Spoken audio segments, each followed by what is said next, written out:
like I said, this is called Dear Lucy, Don't Worry About Second Grade. And I'm going to do my best.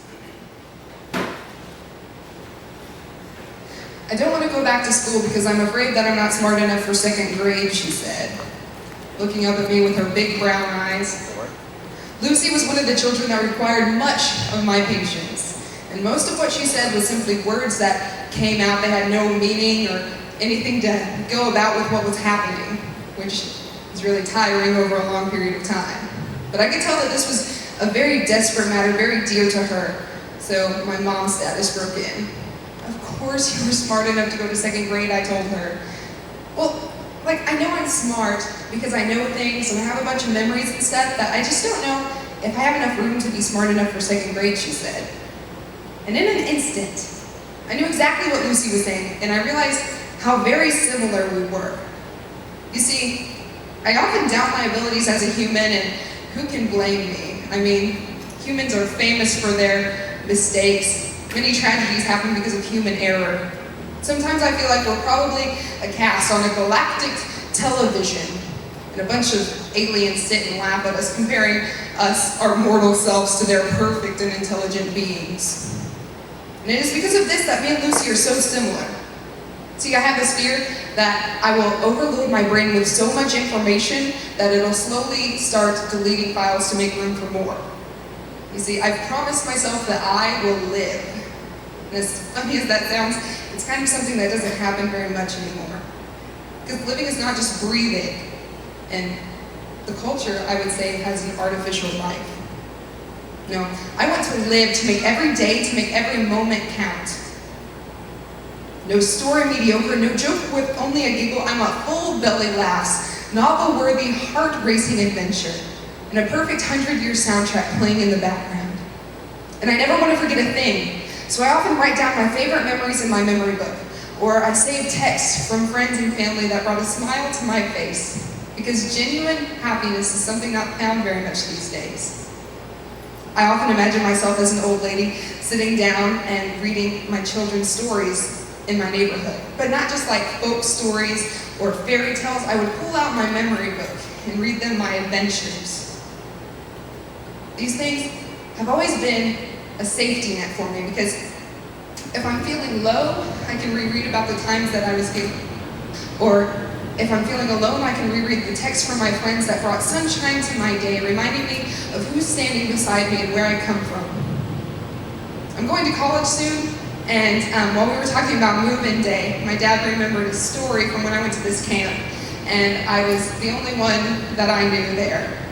And right before he left, he said, well, go make a buddy. And that was pretty much the scariest thing that I ever heard in my life. But that was the moment when I learned loneliness from being alone. Because while I was not alone, ever, in this camp, I had about 100 people there, I had definitely never felt lonelier.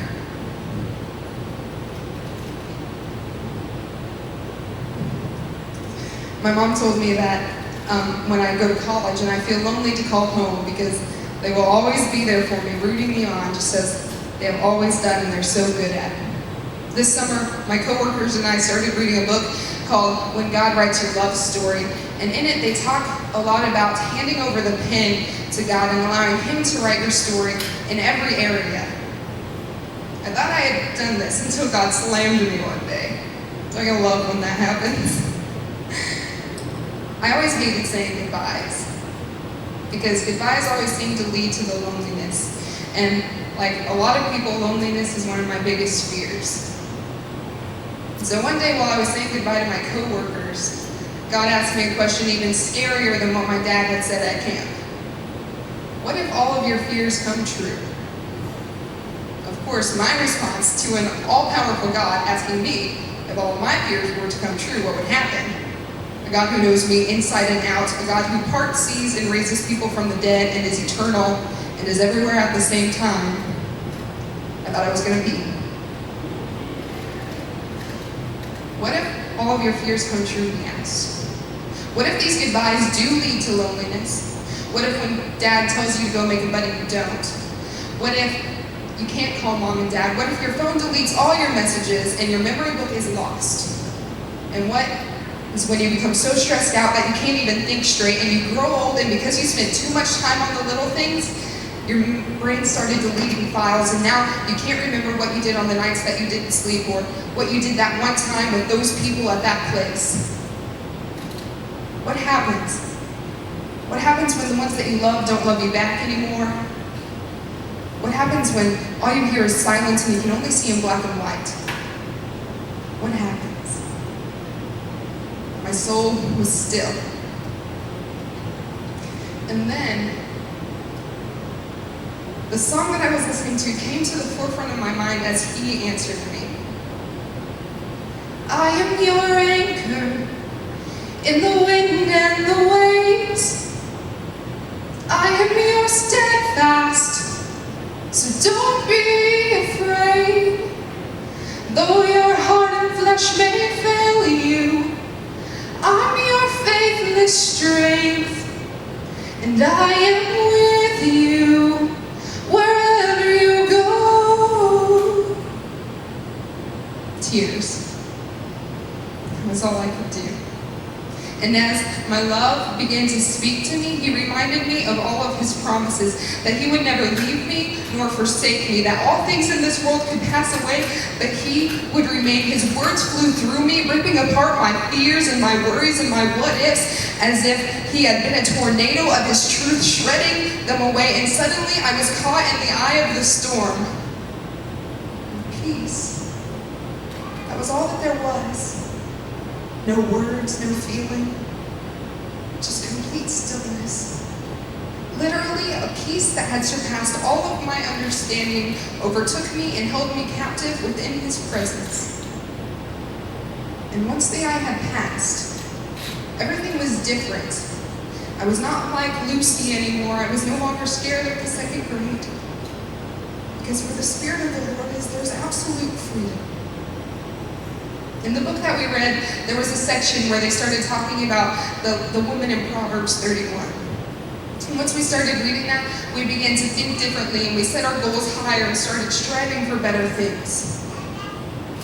You see, I've come to this realization of how extremely beautiful this whole thing is.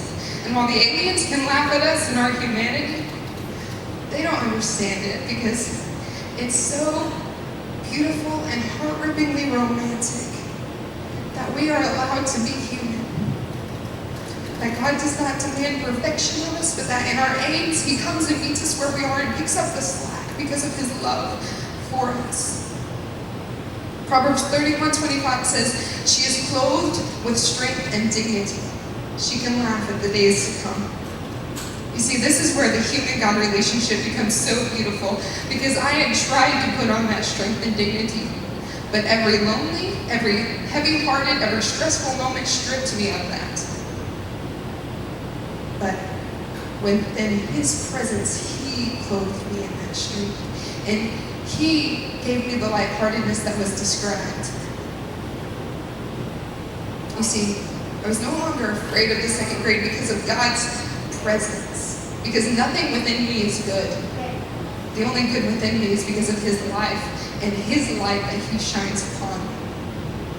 See, I learned that I was so much more broken than I had ever imagined, yet so much more loved than I had ever dreamed. So dear Lucy, please do not be afraid of the second grade, because your God has made you strong.